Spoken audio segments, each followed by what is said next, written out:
Hello everybody and welcome back to another video for the day. Going back into r/Tales of Neckbeard because I'm hoping to continue doing these story time format videos, at least this one, because it does somewhat okay. If you guys want to see more videos and just in general be all around amazing, be sure to hit that like button, leave a comment down below to start up some wholesome internet discussions, and if you have not already, subscribe and turn on notifications. Okie dokie, let's go. Our first story comes to us from username Canerd24601. Your family is stupid. Also, will you date me? Smello everybody, I'm spending 90% of my day gawking at my boyfriend and I'm pretty happy, so here's a quick tale to tickle your tendies. So, confession, most of my family is pretty right-leaning politically. We live in the South. It's hard to find someone who's super liberal. In 2016, I was in my first semester of senior year in high school. My birthday fell in February, so I wasn't 18 until after the election, which was fine by me because I disliked both candidates and could use my age as cop-out when someone asked me who I voted for.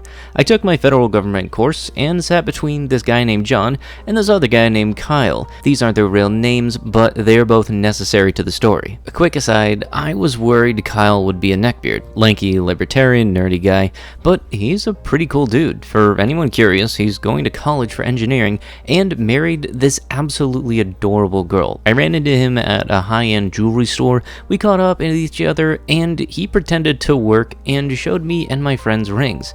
If you're reading this, hey Kyle, waves. John was a different story. John was a shy guy, but sweet enough, nerdy and quiet, but sort of a nice guy. He's Hispanic, this is important, and left-leaning. Back on track, the federal government teacher gave us some assignment to color the states we would think would vote for what party. The closest to the actual election map would get bonus credit. Cue angelic chorus Kyle covered his whole map in the libertarian yellow, slow and steady. He later told me as he ominously wrote Jeb Bush's name for the winning candidate. I made mine a 50-50 as possible, and John made his mostly blue, including Texas. Hey John, I looked at his map. I consider myself a nice person, and I like to help people get extra credit or study. Texas is most likely going to be red. It has been for years. I hope it's blue. Trump needs to lose. I dropped my argument and shrugged and moved on with my day. The teacher then asked us who we were voting for. Kyle stated he was voting for Trump, as did most of the class. John said he was voting for Hillary. I said I was too young, but alas, my golden ticket to dodging important questions about grown-up things was snatched from my hands. Who is your family voting for then? The class looked at me. I felt pressured. I was bullied and harassed all through high school, so I was scared if I said the wrong thing I would be bullied. Finally, I said, my family is voting for Trump, most likely. John lost it. He went red in the face and accused my dad of joining the Triple K, my mom of being a W, and I needed to be properly educated. Because I was a woman, I needed to be properly educated on all things at risk. My birth control, my right to vote, my right to interracially marry. He told me he would teach me my rights. I said no, politely. I think he told me to suck on Trump's D like one of his other sheeple. The class laughed. I rolled my eyes and gave no reply.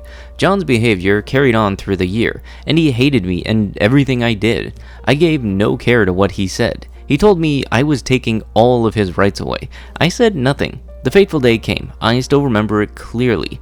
We were graduating later that week, so I would hang out with my friends by the giant windowsill and laugh and chat. I decided I was thirsty and bustled up the stairs to get a drink of water. I'm a thirsty H. I walked past John and gave a simple hi as I stopped at the fountain, took a drink, and turned. John was standing right there, sandwiching me betwixt him and the water fountain. Hey, I need to go. I sidestepped him and hurried towards the stairs. Wait, Kay. He ran after me. Looking back, I could have yeeted myself over the stairwell, but I stopped and turned. Yeah? Would you like to go on a date? I wheezed. I stared in confusion. Rose. Huh? Can you date me? Here, give me your phone, I'll put in my number. He reached from my phone in my hand. I jerked my hand away. Actually, I don't talk to boys? He blinked. Why not? I'm just not interested in dating. Partially true. Fury crowded his chubby face. Oh, so it's because I'm Mexican? No, it's because you called my family sheeple and told me to suck a D. I didn't say that. I should have. I just don't want to date anyone. Never have, never will. And wheezes 'cause false. He eventually left me alone. He goes to the same college as my twin, Ray, and he still asks her if I'm seeing anyone and stuff. I'm not sure it belongs here, but this is a sweet little sorta neckbeard story. I've always seen asking who you voted for as one of those questions that probably shouldn't be asked, much like asking somebody how much they weigh or how much money they have saved up in their bank account. Because in some situations, if you have a disagreement on opinions on this kind of stuff, you can go from being good buddies to demonizing each other. I've just always seen it as something that never really has a good outcome. Oh yeah, and also don't be dum-dum here who thinks that you can bash somebody's entire family and then ask them to date later on in the year. Our next story comes to us from username DramaLlama84. Derek the Drama Beard. Hello Reddit, so I've been lurking on this sub for a while now and decided to bite the bullet and post my own experience with a neckbeard. I'll be calling him Derek for the sake of the story.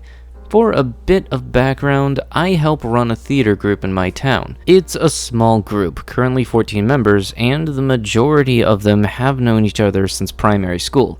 About 3 years ago, we got some new members who thankfully stuck around. Derek was one of these people. He's your typical neckbeard, questionable hygiene, anime shirts, some peach fuzz around the neck area, you know the type. He can also have quite a bit of an attitude when he wants to, especially when it comes to the girls in the group and one of the boys, Josh. We'll get into that in a little bit. This particular story happened about 2 years ago. Myself and Alan, the main guy that runs the group, makes a list of potential shows that let the group vote on which one they'd like to perform. This particular year, the winner was Joseph and the Amazing Technicolor Dreamcoat. Is it a very cheesy show? Absolutely, but most people in the group, including myself, have very fond memories of watching the show on VHS when they were kids. Besides, there were a good few dance numbers, which meant we could get some of the local dance clubs involved too.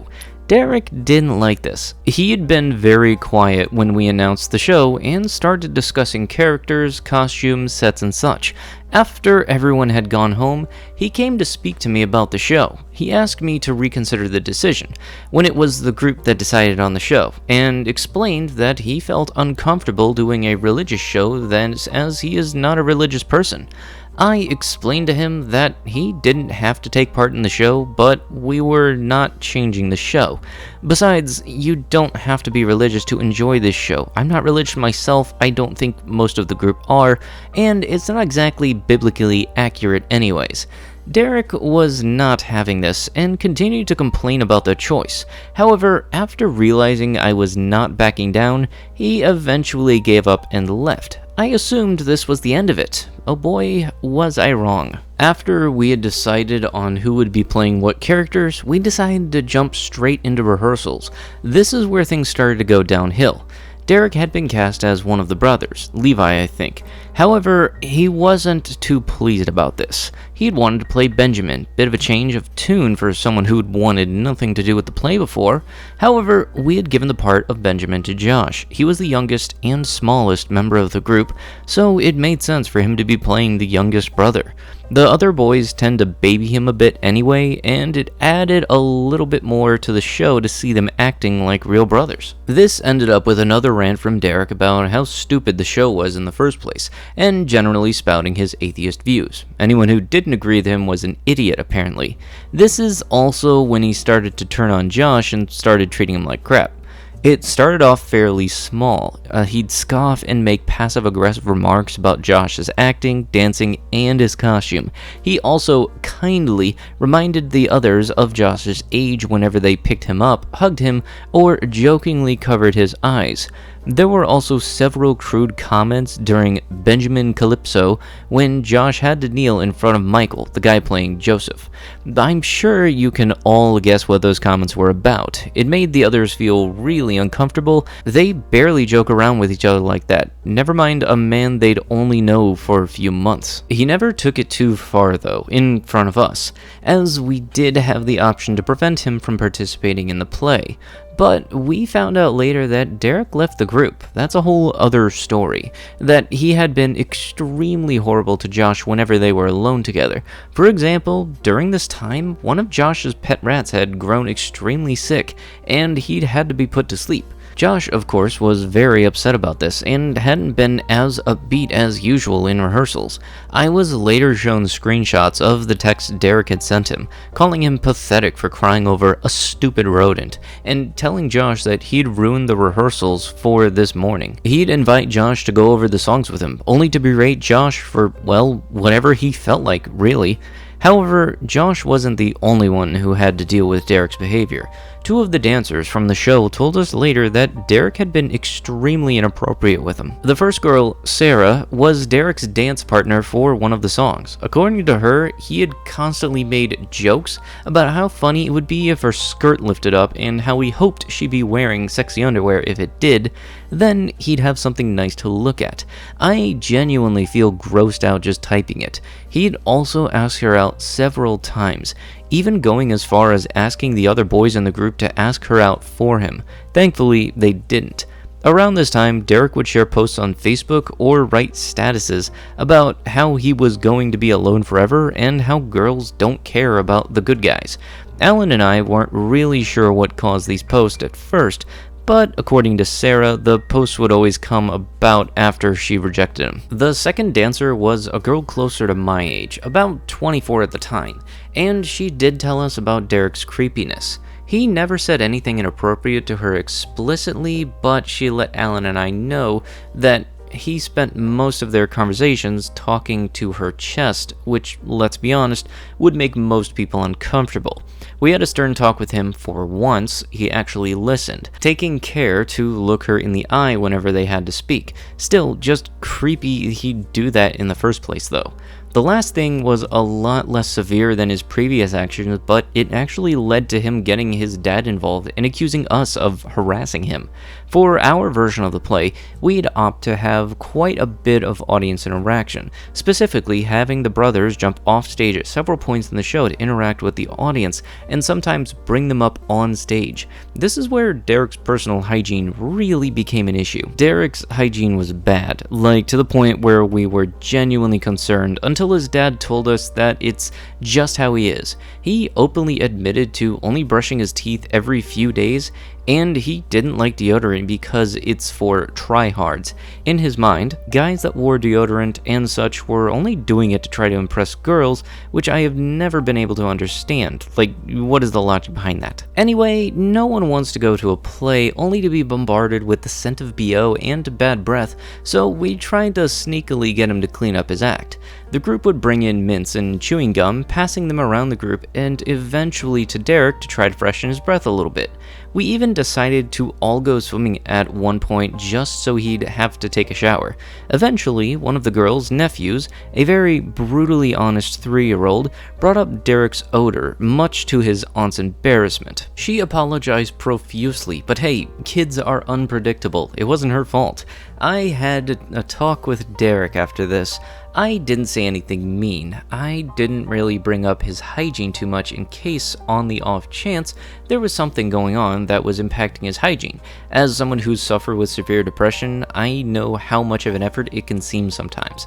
I did tell him, however, that the hall gets pretty warm from all the lights and the amount of people, and that it makes people sweat. I suggested maybe keeping some deodorant on him in case that happened, like all the others did. This was apparently the most offensive thing I could have said to Derek, and he went off on one of his rants about how I was singling him out and how we were all discriminating against him for not wanting to contaminate his body with useless chemicals. He eventually left, and the next day, Alan received a very unhappy phone call from Derek's dad accusing us of bullying his son.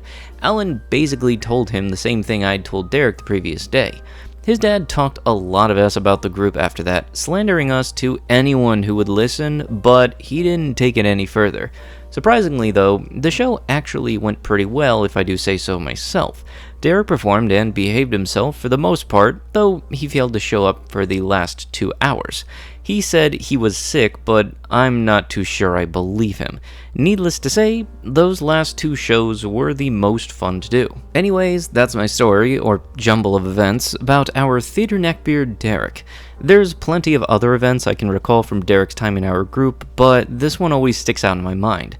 Not 100% sure if he counts as a full-on neckbeard, but I thought I'd post this anyways. It's bad if the dude's not taking care of himself hygiene-wise. It's another thing if his dad is saying it is what it is, basically, which honestly is just horrible. Ugh. But with that, that is going to have to be it with the video. If you guys would love to be absolutely amazing, show your support, and see more content like this in the near future, be sure to hit that like button, leave a comment down below, and if you have not already, subscribe and turn on those notifications. I'll be sure to see you guys in the next one. Thank you so much for watching, and bye-bye.